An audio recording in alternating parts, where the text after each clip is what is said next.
안녕하세요. 토요미스테리 디바베이입니다. 2009년 6월 15일 미국 캘리포니아 엘도라도 힐스의 한 주택 앞에 노부부가 불안한 얼굴로 그 앞을 서성이고 있었습니다. 이들은 이 집에 살고 있던 조앤 위트의 부모님이었죠.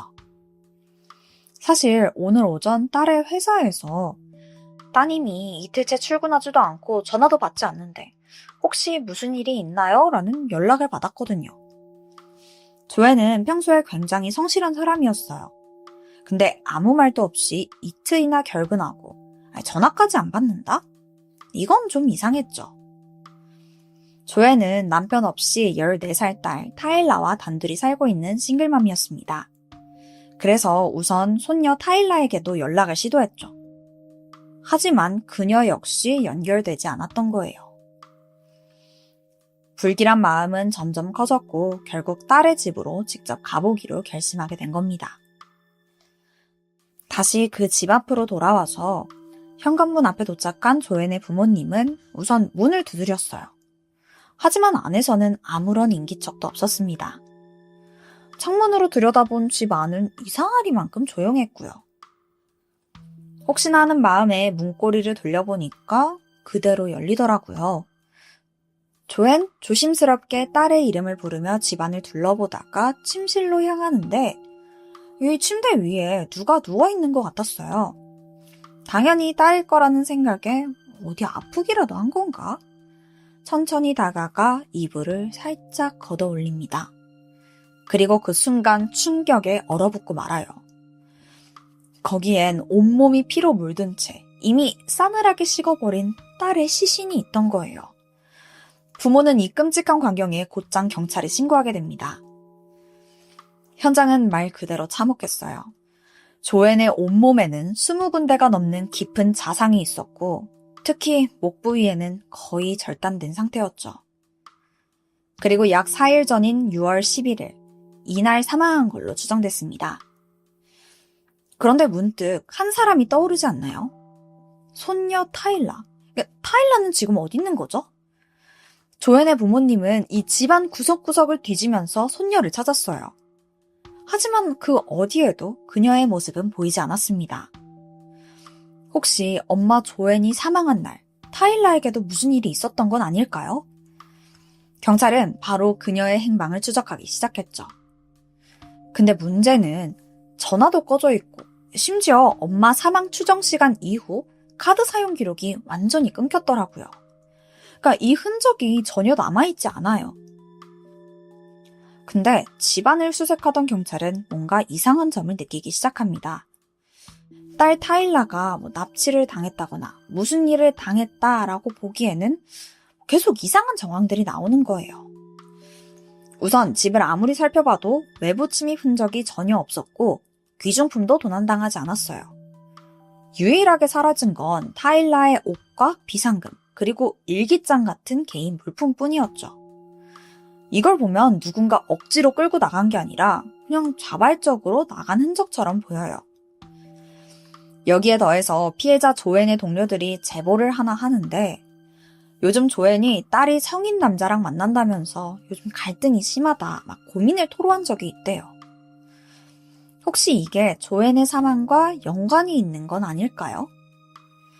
자, 이전에 딸의 성인 남자친구에 대해 조금 더 알아보자면 그는 스티븐 콜버로 19살 법적 성인이었어요. 당시 타일라는 14살 미성년자였고요. 이런 상황을 달가워할 부모는 없겠죠. 그래서인지 조앤은 스티븐을 아동성범죄 혐의로 고소하려고 준비 중이었다고 해요. 이쯤 되니까 경찰의 생각도 좀 복잡해집니다. 혹시 이 모든 갈등 끝에 타일라가 남자친구 스티븐과 함께 도망친 건 아닐까요? 이 살인사건과의 관련 여부를 떠나서 일단 이 둘의 행방을 확인해야 한다는 판단이 내려진 거예요. 그리고 그 다음날 한 통의 신고 전화로 그 커플의 위치를 바로 찾아낼 수 있었는데요. 신고 내용은 캘리포니아에 있는 한 쇼핑몰 쓰레기통 뒤에서 웬 남녀가 수상한 가방을 들고 옷을 막 갈아입고 있다. 이것 좀 확인해달라라는 거였어요. 경찰이 곧장 출동해서 보니까 현장에 있던 그 수상한 커플은 바로 사라졌던 타일라와 스티븐이었죠. 다행히 두 사람 모두 멀쩡한 상태로 보였어요. 경찰은 우선 그들에게 어머니 조앤의 사망 소식을 전합니다. 이때 딸 타일라는 당황해하면서 아니 멀쩡한 우리 엄마가 죽긴 왜 죽냐? 라면서 오히려 막 화를 내더라고요. 근데 어딘가 뭔가 불안한 기색을 내비쳐요. 어쨌든 우선은 간신히 그녀를 진정시키고 이 사건에 대해서 몇 가지 진술이 필요하니 함께 경찰서로 동행하자 그들을 데려갑니다. 이후에 두 사람이 소지하고 있던 가방을 먼저 조사하는데요. 그 신고에서도 가방이 좀 수상하다라고 했잖아요. 혹시나 하는 마음에 확인을 한 거죠. 그 안에는 시리얼 박스, 케이크의 조각, 그리고 마지막으로 정체불명의 검은 가루들이 들어있었는데 성분 검사 결과 그 가루는 쥐약으로 밝혀집니다. 이것만 봐도 단순한 사랑의 도피 정도로 보이진 않죠. 경찰은 뭔가 문제가 있다고 판단했고 두 사람이 체포 직전까지 머물렀던 모텔도 수색에 들어갑니다. 그리고 그곳에서 나온 건 정말 충격적이에요. 우선 막 어질러진 침대 옆에 콘돔과 마리아나가 막 이렇게 널브러져 있었고 식탁 위에는 가방에 있었던 것과 동일한 시리얼, 케이크, 그리고 검은 액체가 막 이렇게 섞인 혼합물도 놓여 있었어요. 그 혼합물에서도 쥐약 성분이 검출됐고요. 마지막으로 이 음식들 옆에 자필로 쓴 메모 한 장이 남겨져 있었죠. 우리는 이 세상에서 함께할 수 없나 봐. 죽어서 같이 있자. 다행히 그들이 극단적인 선택을 하기 전에 발견된 겁니다. 이 두 사람은 대체 왜 가출을 한 걸까요? 동반자살 계획까지 짜고요. 경찰은 직감적으로 이 커플이 뭔가 더 큰 사건, 그러니까 조앤의 사망과 관련이 있다는 의심이 들기 시작합니다. 이때부터 두 사람을 유력한 용의자로 간주했고 본격적인 조사가 시작돼요. 본인이 살해 용의자가 됐다는 이야기를 들은 타일러는 자기는 아무것도 모른다. 애초에 내가 엄마를 왜 죽이냐? 변호사나 불러달라 딱 잘라 이야기하더라고요. 스티븐의 반응도 이상하긴 마찬가지예요. 피해자 조앤에 대해서는 한마디 언급도 없이 타일라는 괜찮나요? 그 애는 지금 어때요? 온통 여자친구 걱정뿐이었죠. 여기서 문득 궁금증이 생기죠. 이 두 사람 도대체 어쩌다가 만나게 된 걸까요? 때는 2008년 12월이었습니다. 당시 13살이던 타일라는 수업을 마치고 자주 가던 동네 카페에서 책을 좀 읽고 있었어요. 근데 이때 시꺼멓게 옷을 입은 키 큰 남자가 다가오더니 말을 걸어옵니다. 너 그런 책도 읽을 줄 알아? 취향 독특하네? 바로 당시 18살이던 스티븐이었죠. 그는 고등학교를 막 졸업하고 특별한 진로 계획 없이 근처 카페에서 그냥 시간을 때우던 중이었는데 혼자 책을 읽는 타일라를 보고 호기심이 생겼던 겁니다. 대화는 예상외로 잘 통했어요. 음악, 고딩 문화, 문학의 관심사가 딱 맞아떨어졌고 서로 이메일을 주고받은 후 연락을 이어가면서 급속도로 가까워졌죠. 약 2달 뒤인 2009년 2월부터는 연인 관계로 발전합니다. 이렇게만 들으면 잘 맞는 커플이라고 볼 수 있지만 두 사람의 나이를 생각하면 이거 문제거든요.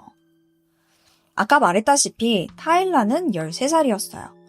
물론 연락을 이어가던 중에 해가 바뀌었으니까 14살이라고 볼 수도 있겠죠. 근데 여전히 미성년자잖아요. 근데 스티븐은 19살 성인이고요. 이건 법적으로도 도덕적으로도 큰 문제가 있는 관계였습니다. 하지만 그 무엇도 이들을 갈라놓지 못해요. 심지어는 서로 떨어지기 싫다는 마음에 같이 동거까지 시작하는데 이게 좀 기묘하거든요. 타일라랑 스티븐이랑 단둘이 산 게 아니라 조앤, 그러니까 타일라 어머니까지 셋이서 한 집에 살았던 거예요. 아니 무슨 엄마가 이런 걸 허락하나 싶으시죠? 여기에는 다 이유가 있습니다. 타일라가 스티븐은 게이고 자기랑 그냥 남매 같은 사이다. 진짜 좋은 사람이다. 엄마를 설득했던 겁니다. 그래도 어린 딸이랑 단둘이 사는데 모르는 남학생이 이 집에 들어와 산다는 게 못마땅했지만 자식 이기는 부모 없다고 막 딸이 스티븐 집이 힘들어서 그런다. 진짜 불쌍한 애다. 막 구슬리니까 엄마도 넘어간 거예요. 긴 고민 끝에 빈 방에서 지내게 해줬죠.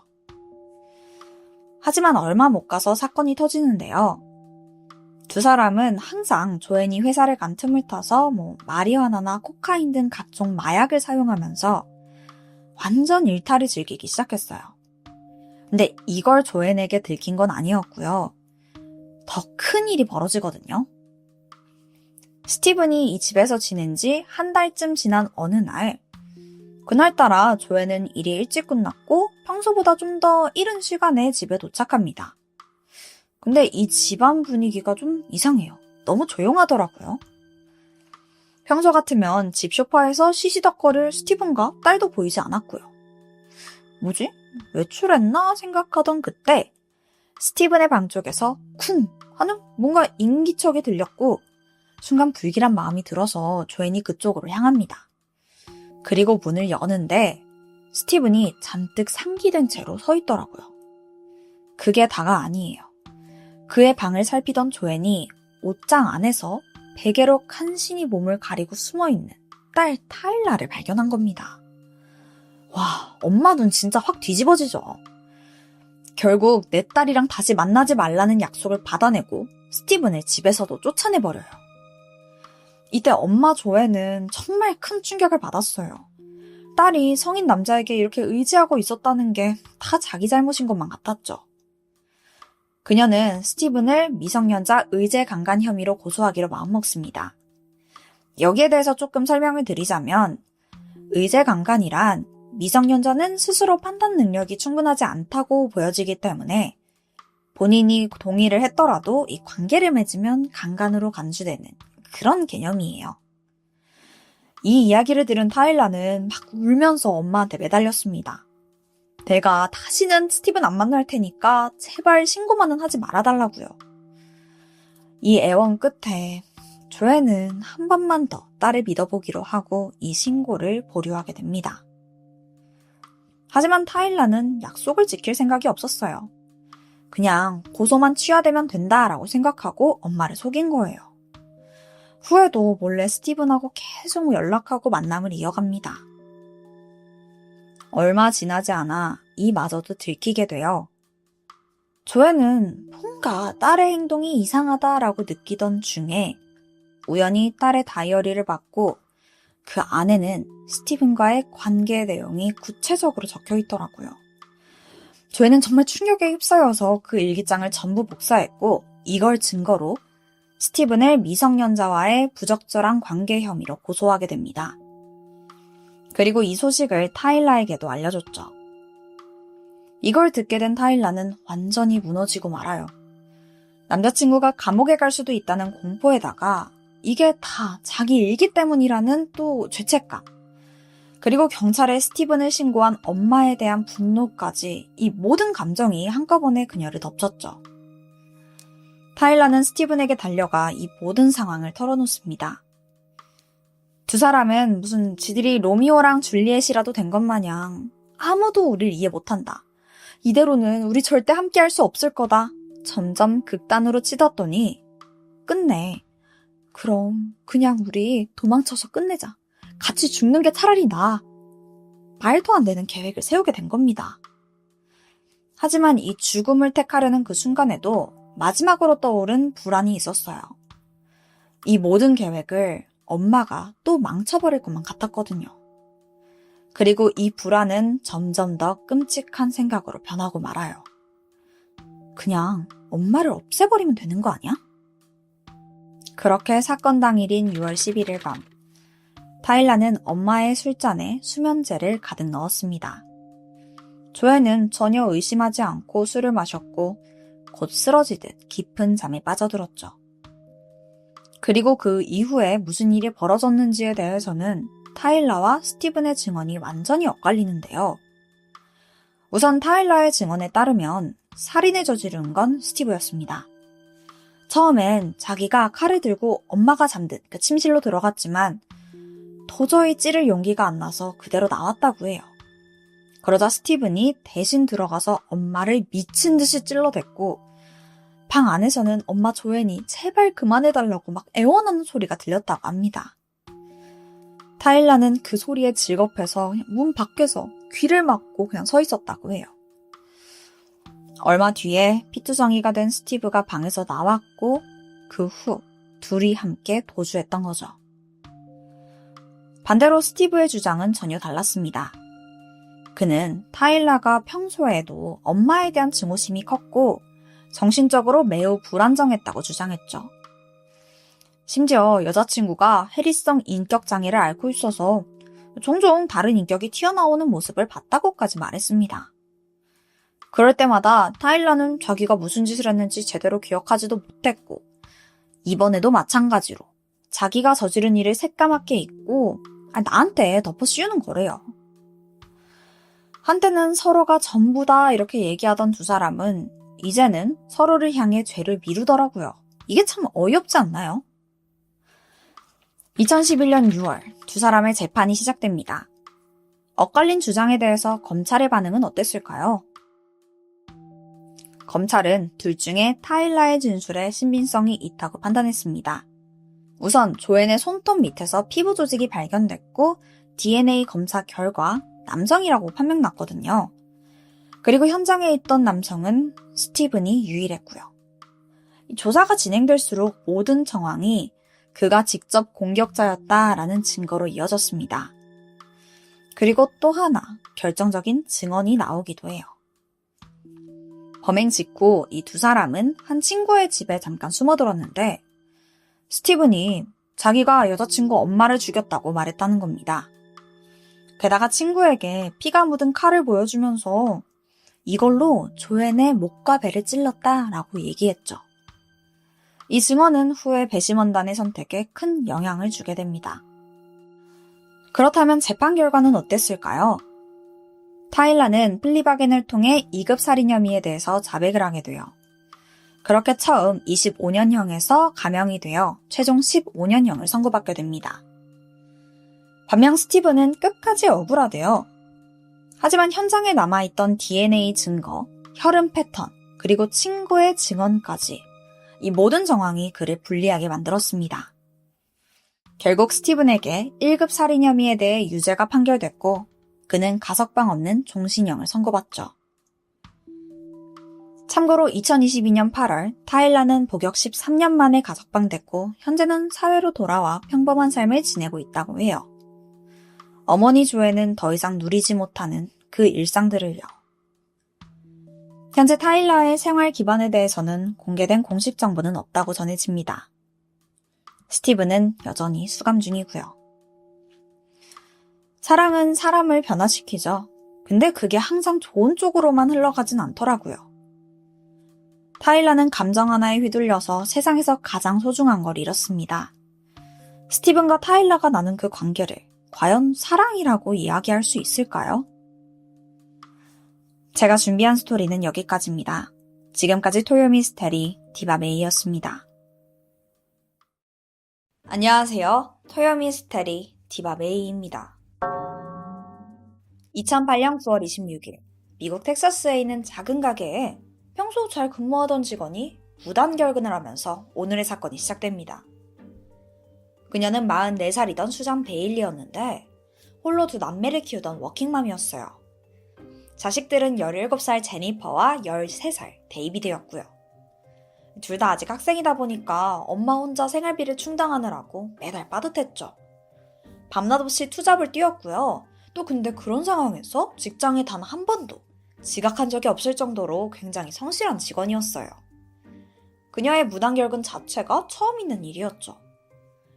그래서 사장은 계속해서 전화를 걸어보는데 휴대폰도 또 집 전화도 전혀 응답하지 않는 거예요. 결국 비상 연락망을 뒤져서 수잔의 어머니에게 연락을 했고 그녀 또한 의아해하면서 곧장 손주인 제니퍼와 데이비드에게 전화를 해봅니다. 근데 이상해요. 손주들도 다 답이 없는 거예요. 너무 걱정이 됐던 수잔의 어머니는 일단 경찰에 신고를 하게 됩니다. 얼마 후 경찰은 바로 수잔의 집으로 향했고 몇 번이나 문을 두드리는데 응답이 전혀 없어요. 그래서 주변도 살펴봤죠. 근데 문을 강제로 딴 흔적도 없고 차고에 차도 없어요. 그냥 외출한 거 아니야? 싶었죠. 결국 경찰은 특이사항이 더 없어서 추가로 조사를 이어가진 않았습니다. 하지만 그 이후로도 수잔은 무려 이틀간 연락이 되지 않아요. 게다가 두 남매의 행방도 묘연했고요. 그러다가 실종 3일째, 수잔네 집에서 북쪽으로 725마일, 그러니까 약 1200km나 떨어진 사우스 다코타주, 그러니까 원래 살던 텍사스주가 아니라 아예 다른 주에서 의외의 소식이 들려옵니다. 우연히 지역 순찰을 돌던 경찰이 주유소 근처에서 실종된 수잔의 차를 몰고 있는 학생들을 발견한 거예요. 그래서 바로 검문을 하게 되는데 즉각 이 사실을 수잔 지역 경찰에게도 알렸죠. 그러면 이 수잔의 차를 운전했던 이들은 누구였을까요? 일단 차에 있던 아이들은 총 3명. 그리고 그중 둘은 수잔의 자식들이에요. 제니퍼와 데이비드요. 그리고 나머지 한 명은 제니퍼의 남자친구 폴 헨슨이었습니다. 이 소식은 빠르게 수잔의 어머니에게도 전해졌죠. 물론 이 손주들을 찾았다는 건 너무 다행이었지만 사실 이 상황이 좀 이해가 안 됐어요. 왜냐하면 수잔 성격상 면허도 없는 아이들을 그냥 막 이렇게 운전하도록 내버려둘 리가 없었거든요. 아무리 생각해도 이 찝찝한 기분에 그녀는 다시 한번 딸 수잔의 집을 제대로 조사해달라고 요청합니다. 마침내 지난 이틀간 닫혀있던 수잔의 자택의 문이 열립니다. 그리고 경찰이 마주한 건 코를 찌를 듯한 악취예요. 불길한 생각에 바로 집안 수색을 이어가는데 2층 계단 앞에서 쓰러져 있는 수잔을 발견했죠. 이미 숨이 끊어진 상태예요. 게다가 시신 주위로 피 웅덩이가 고여있을 정도로 상당히 끔찍한 모습이더라고요. 게다가 카펫과 벽, 또 문까지 전부 피가 물들어 있었습니다. 당시 출동했던 경찰의 말에 따르면 그 집이 마치 도살장 같았다고 해요. 그러니까 말 그대로 피칠갑이 되어 있던 거죠. 얼마 후 부검 결과는 더 심각했어요. 우선 시신에서 다량의 타이레놀 성분이 검출되는데 아마 살해하기 전에 좀 몽롱하게 만들려고 그랬던 것 같아요. 그리고 두개골은 전부 깨져버린 상태였죠. 수차례 반복해서 내려친 것으로 추정됩니다. 이 상처만 보더라도 엄청난 원한이 있는 게 아닌가 생각될 정도로요. 한편 경찰은 범인의 흔적을 찾기 위해 집을 더 조사하기 시작합니다. 근데 뭐랄까 이 범인이 좀 허술한 느낌? 증거를 굉장히 많이 남겼더라고요. 우선 냉장고에서 초콜릿 푸딩이 있는데 그 성분을 조사해보니까 바로 여기서 다량의 타이레놀이 함유되어 있었어요. 수잔이 이걸 먹고 정신을 잃었을 것으로 추측되죠. 또한 욕실에는 수상한 단서들이 정말 많았는데 일단 이 뭉텅이로 잘려둔 주인을 알 수 없는 그 머리카락이 있었고요. 또 욕조에는 물에 잠겨있는 핸드폰과 살인에 사용한 흉기가 발견됩니다. 여기서 강한 표백제 냄새가 풍겼는데 아마도 그 흔적을 지우려고 시도한 걸로 보여요.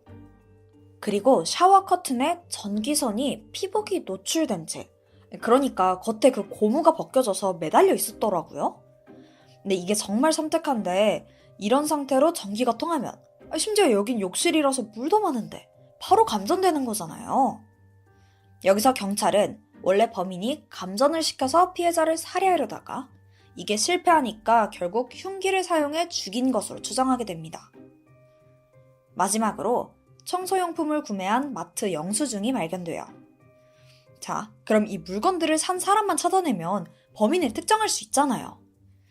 즉각 영수증에 찍혀있는 시간을 토대로 CCTV를 분석한 결과 그 주인공이 확인됩니다. 근데 그 얼굴을 확인한 경찰들은 그 자리에 얼어붙고 말아요. CCTV 속 인물은 바로 데이비드. 맞아요. 그 수잔의 13살 아들 데이비드요. 아니, 지금 이 어린애가 엄마 살인 사건에 연루됐다는 거야?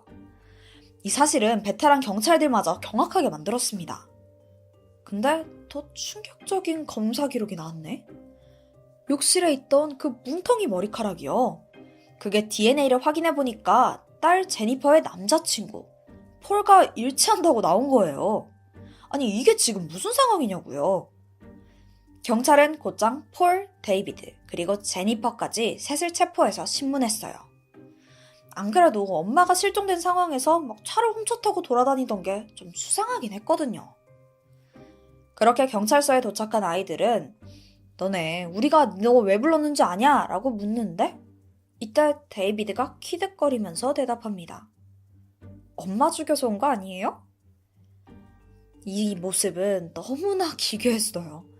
13살 어린아이라고 생각하지 못할 정도였죠. 자, 그러면 누나 제니퍼는 어떻게 반응했을까요?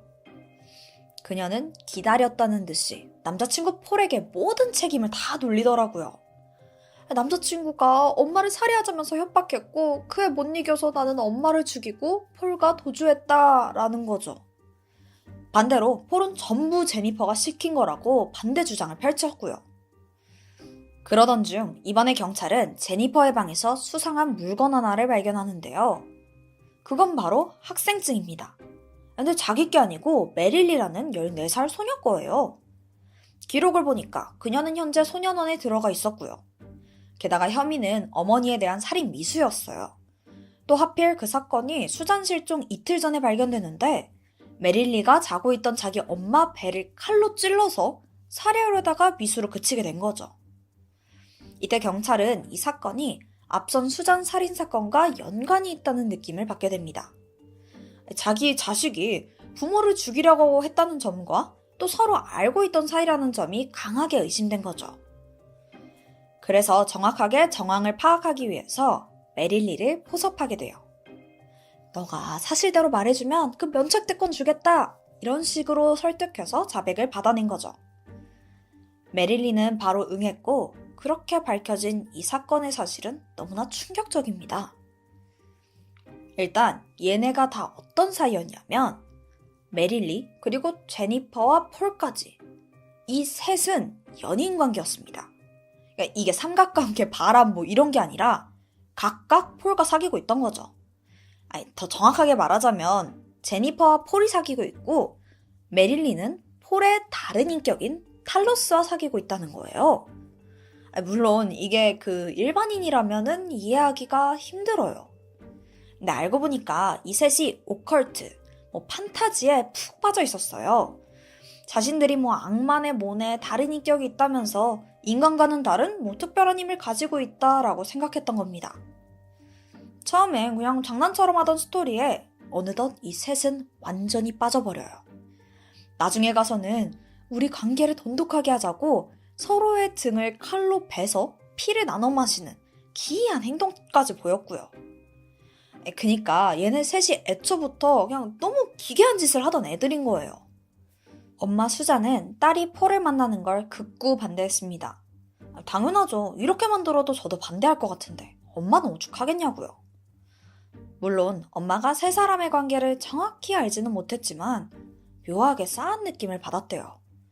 또 평소 성적이 좋던 제니퍼가 폴을 만난 후로 점수가 뚝뚝 떨어지면서 어딘가 엇나가는 모습을 보이자 더욱더 강하게 폴과의 만남을 반대하게 된 거예요. 한편 메릴리의 엄마 또한 딸이 폴을 만나는 걸 탐탁치 않아 했어요. 이 문제로 말다툼이 이어졌고 그렇게 엄마와 딸들 사이에는 점점 더 감정의 골이 깊어지고 있었습니다. 그러던 어느 날 제니퍼가 먼저 폴과 메릴리에게 섬뜩한 계획을 제안해요. 셋이서 평생 함께할 수 있는 유일한 방법은 우리 관계를 반대하는 부모님을 죽이고 차를 훔쳐서 캐나다로 도망가 같이 사는 법뿐이다 라는 완전히 선 넘은 생각이었죠. 메릴리는 이걸 승낙했고 얼마 전 엄마를 살해하려다가 미수에 그치면서 체포됐어요. 게다가 폴도 동참하는데 그는 사실 부모님의 반대? 이런 건 별로 관심 없었었고 단순히 누굴 죽여보고 싶다는 생각이 강했던 그냥 거의 사이코였어요. 수잔이 죽기 하루 전 9월 24일. 그날은 폴이 자신의 부모님을 살해하려고 했던 날이었습니다. 그는 22구경 권총을 들고 부모님을 기다렸는데 마침 그날 갑작스럽게 일정이 생겼다며 부모님이 집에 안 왔어요. 계획은 허무하게 무산이 됐죠. 자, 이렇게 앞서 2명은 부모 살인에 실패했어요. 다음 차례는 제니퍼죠. 그녀는 꼼꼼하게 계획을 세웠는데요. 가장 먼저 아예 사고사로 위장을 하려고 욕실에 트랩을 준비합니다. 근데 아까 말했다시피 그건 실패했죠. 그러자 방법을 바꿉니다. 초코 푸딩에 미리 타이레놀을 다량 섞어두고 너무나 친절하게 엄마 푸딩 먹을래? 자연스럽게 수잔에게 먹이게 된 겁니다. 잠시 후 수잔이 점점 몽롱해졌고 좀 피곤하네 싶어서 침실로 가기 위해 천천히 계단을 내려가는데 그 뒤를 제니퍼가 조용히 따라갑니다. 그리고 준비해둔 야구방망이로 엄마의 뒤통수를 내려쳐요. 그리고 이때 계단 옆에 숨어있던 남동생 데이비드가 나오더니 엄마를 칼로 마구 찌르게 됐죠. 수잔은 앞뒤로 자신을 공격하는 자식들에게 파당조차 하지 못했습니다. 이렇게 자기 배 아파 낳은 새끼들한테 엄마가 죽임을 당한 거예요. 그리고 현장엔 사실 한 명이 더 있었는데 바로 폴이었어요. 살인 현장을 멀찍이서 지켜보고 있다가 아무래도 데이비드가 13살이다 보니까 힘이 좀 약하잖아요. 칼 공격이 제대로 먹히지 않았다고 생각했는지 잠시 후 폴이 칼을 건네봤습니다. 제니퍼가 엄마의 팔을 이렇게 잡고 있는 사이에 폴이 수잔의 목에 칼을 꽂아 넣은 겁니다. 이들의 손에 죽임을 당하는 수잔은 과연 어떤 기분이었을까요? 목숨보다 소중한 자식들이 엄마에게 이런 짓을 저지를 거라고 믿기 힘들었을 거예요. 그런데요, 여기서 의문이 들어요. 뜬금없이 동생 데이비드는 왜 살인에 동참했을까요? 이게 좀 사건의 미스테리인데 메릴리가 추정하기론 데이비드가 평소 누나 제니퍼를 광적으로 따랐다고 합니다. 사이도 매우 가까웠고요. 아마도 그냥 누나가 하자고 하니까 따랐을 걸로 보여요. 그만큼 어리기도 했고요. 2009년 제니퍼, 데이비드, 그리고 폴은 수잔 살인사건에 대해 재판대에 서게 됩니다.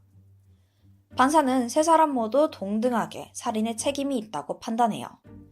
사건의 잔혹성을 보아서 사형을 내리고 싶지만 사실 그건 힘들었어요. 세 사람 모두 18살 미만이니까요. 결국 제니퍼와 폴은 징역 60년을 받았습니다. 또 데이비드는 13살이라는 나이가 참작이 돼서 비교적 적은 26년형을 선고받으면서 수잔 살인사건은 마무리가 됩니다. 범인 17살 제니퍼와 13살 데이비드. 이 둘은 앞으로 인생에서 무조건 자신의 편이 되어줄 소중한 엄마를 그렇게 살해했습니다. 지들이 저지른 짓이 얼마나 끔찍하고 멍청한 짓이었는지 과연 알기나 할까요? 저는 오늘 사건을 다루면서 도대체 어떻게 했어야 이 살인을 막을 수 있었을까 여러 번 생각했지만 도무지 그 답을 내릴 수가 없었어요. 두 아이를 키우기 위해 엄마가 밤낮 없이 일하다 보니까 가정교육에 좀 소홀했나? 근데 그걸로는 이유가 부족해요. 그렇다면 아이들은 애초부터 사이코패스였을까요? 엄마는 특히나 딸 제니퍼를 키우면서 그런 걸 전혀 눈치채지 못했을까요?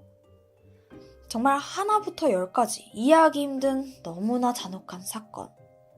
여러분은 어떻게 보셨나요? 제가 준비한 스토리는 여기까지입니다. 지금까지 토요 미스테리 디바 메이였습니다.